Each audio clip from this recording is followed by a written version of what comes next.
जय श्रीराम दर्शक बंधु रूपा मुदी को आपण माने केउ आंगुठी रे पिंधिले शुभ होइथाए ओ माँ लक्ष्मी प्रसन्न होइथांती।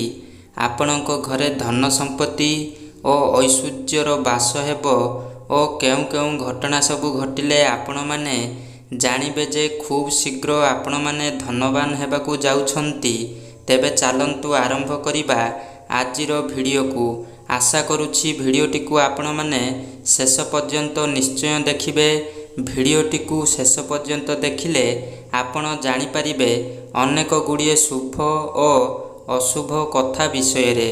कारण अधा अधूरा ज्ञान फलप्रद होई न थाए। आपण जेतेबेले शଯ୍ୟା त्याग करंती सेतेबेले दुई हाथ पापुली को देखिबे। तेबे आपण आपणकर बा आपण मानकर दिन शुभ हेबो और निज दुई हाथ पापुली को देखी एही मंत्रटी को जप करंतु। कराग्रे बसंती लक्ष्मी कर मध्ये सरस्वती कर मूले तु गोविंद। एही मंत्रटी कही जदि आपण माने शଯ୍ୟା त्याग करुछंती तेबे जानिबे सबु देवादेवींकर दर्शन होई गला। निहाती भाबरे आज दिनटी शुभरे कटिबो। ठीक सही भली जदि आपणक घर को चुचुंद्रा बारंबार आसी थाए तेबे जानी रखंतु माँ लक्ष्मी आपणक घर को आसुछंती। आमे बहुत गुड़िए अदरकारी जिनिस घरु बाहर करि देई थाउ।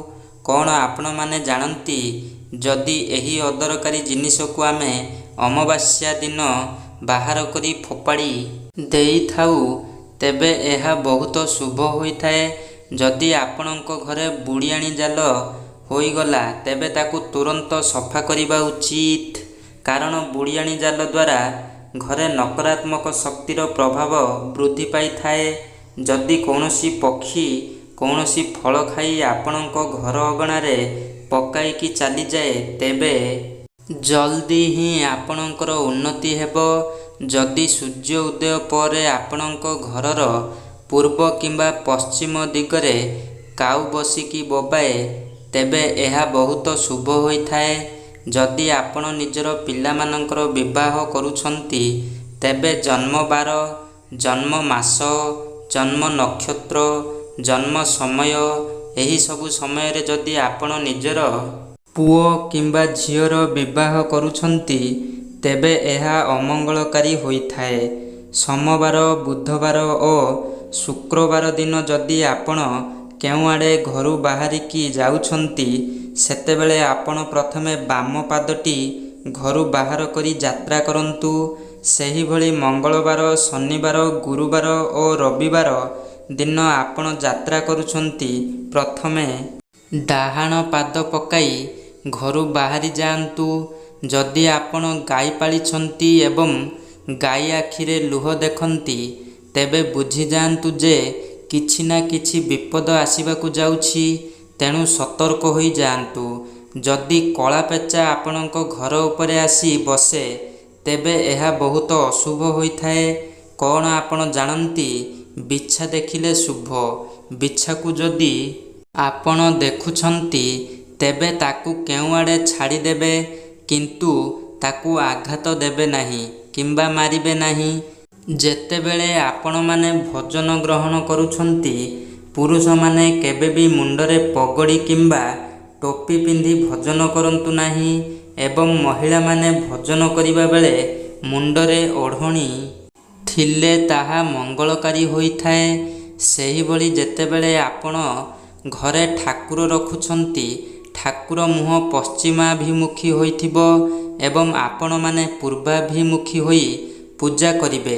माने ठाकुरंको मुहं को आपणको मुह सामना सामनी। ठीक सही भली जेबे मंदिरर कथा आसीबो ठाकुरंको मुह पूर्व को एवं आम मुह पश्चिम को अर्थात आमे पूजा करिबा पश्चिम आड़कू मुह करिकी। जेतेबेले माँ माने आपण माने बासन माजुछंती सेतेबेले जेते कम शब्द हेबो सेते भलो। अधिक शब्द अशुभ बा अमंगलकारी होइथाए। जदि आपण जणे रागी मनीष आपणकू अधिक क्रोध आसुछि ତେବେ ଆପଣ ଦିନରେ 5ରୁ 6 ଥର ନିଜର ପାଦ ଧୁଅନ୍ତୁ।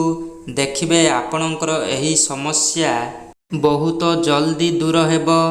ଯଦି ଆପଣ ଶୋଇକି ଉଠିବା ପରେ ଆପଣଙ୍କର ଶେଯ ଅସଜଡ଼ା ହୋଇ ପଡ଼ି ରହେ, ତେବେ ରାହୁ ଓ ଶନିଙ୍କର ଖରାପ ପ୍ରଭାବ ଆପଣଙ୍କ ଉପରେ ପଡ଼ିପାରେ।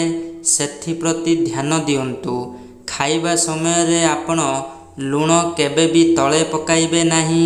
ଯଦି ଲୁଣ ତଳେ ପଡ଼ିଯାଏ, ତେବେ ତାକୁ କେବେ ଲୁଗାରେ ପୋଛିବେ ନାହିଁ।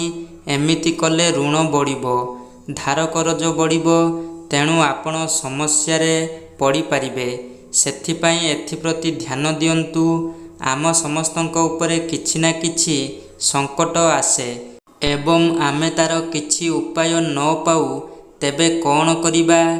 ଆମେ ଯେଉଁଠୁ ପାଣି ପିଉଛନ୍ତି ସେଇଠୁ କିଛି ପାଣି ଆଣି ଛିଞ୍ଚି ଦିଅନ୍ତୁ।